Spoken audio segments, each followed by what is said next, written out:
qu'à partir du moment où tu as emprunté le chemin qui est ce chemin de purification de l'âme et d'aider les gens à s'en sortir et de recommander le bien, eh bien ici tu auras des épreuves. Et les gens te dénigreront. Et les gens te tourneront le dos. Et les gens ne t'écouteront pas, ça va te faire mal. Wasbir ala ma asabak. Endure avec patience ce qu'il t'arrivera. Inna dhalika min azmil umur. Telle est la résolution à prendre dans toute entreprise. Wala tusa'ir khaddaka linnas. Ah, il n'y a pas que la relation avec Dieu. Ensuite, il lui dit quoi, la relation sociale? Et ne tourne pas ton visage des gens. C'est pas quelqu'un te parle, tu tournes la tête. Ça, au plus jeune âge, il faut apprendre ça aux enfants. Quelqu'un te dit bonjour, regarde-le, bonjour. C'est un enfant, il ne va pas parler en étant posé sans... Non, faut pas rêver aussi. Mais d'enseigner à l'enfant que ce qui relève du comportement, eh bien, il ne va pas le faire tout de suite, mais regarde les gens, quand ils te saluent, salue les gens avec comportement, avec respect, surtout quand c'est des personnes âgées, surtout quand c'est des personnes, par exemple, qui t'enseignent ou qui te... Donc, voilà, la sociabilité, ne te renferme pas sur toi-même, ne sois pas sectaire, mais ouvre-toi aux gens et regarde les gens. Comme le prophète a dit, voilà... ne néglige aucune bonne action, ne serait-ce que de rencontrer ton frère avec un visage détendu, souriant. Donc enseigne ça aussi à ton enfant, et c'est pour ça que Luqman a dit à son fils et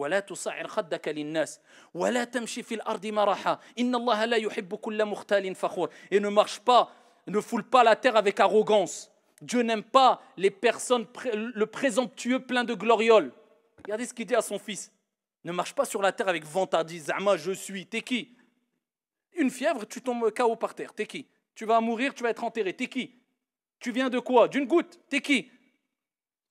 C'est pour cela que enseigner la modestie à nos enfants et l'humilité à nos enfants, et même aux gens de manière générale, c'est pas qu'aux enfants, c'est un principe essentiel. Wala tamshi fil ardi maraha. Inna Allah la yuhibbu kulla mukhtalin fakhur. Ensuite, il répète, marche modestement.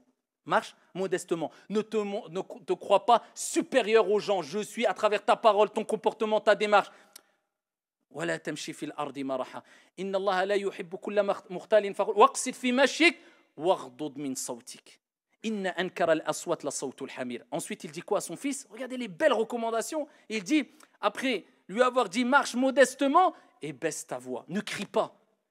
Car la voix la plus détestée, il donne une parabole, un exemple, la voix la plus détestée, c'est la voix des ânes. Donc il rappelle, ne crie pas.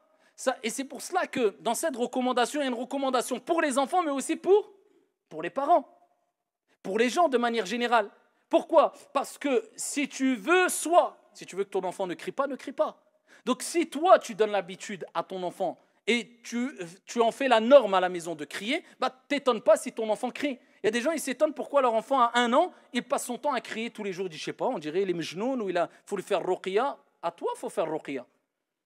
Toute la journée, vous criez à la maison. Ruqya, c'est vous les shayatines. Toute la journée, vous criez. Le petit mskin, il ne sait pas, il crie. Pour lui, il croit que c'est un jeu où c'est discuté. Donc, est-ce que toi, tu as appris à tes enfants qu'il ne fallait pas crier déjà? Parce que normalement, si tu as réussi l'éducation, il y a des étapes à ne pas franchir.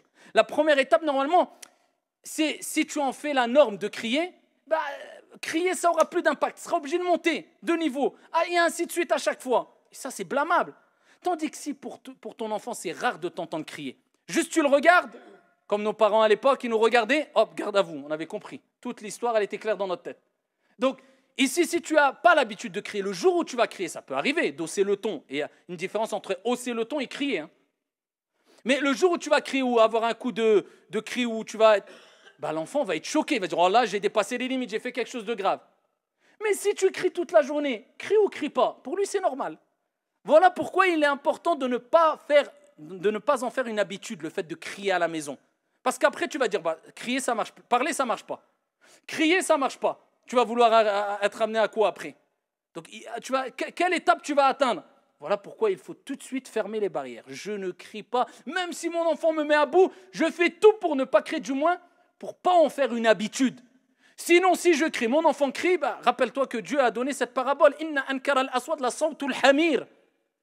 Et vous savez que le prophète il dit quand vous entendez le coq, eh bien invoquez et demandez à Allah Azza wa Jal de ses grâces, car il y a des voix ici qui sont accompagnées de grâces, de bienfaits. Et quand vous entendez l'âne, eh bien dites a'udhu billahi minash shaytanir rajim.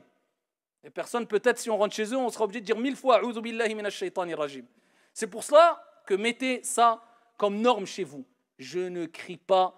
Mieux vaut donner, voilà, tu écris 200 fois ceci parce que tu as fait une erreur, mais ne crie pas. Ne donne pas cette habitude de crier. Et c'est les recommandations. Et parmi, la dernière recommandation de Luqman à son fils qui nous a été donnée dans le Saint-Coran. Bien sûr, on aurait pu prolonger longuement pour chaque, ici, recommandation qu'a donnée Luqman, mais c'est simplement pour vous donner, en gros, les grandes lignes à suivre pour avoir une conversation et un dialogue serein, sain, doux, indulgent avec autrui.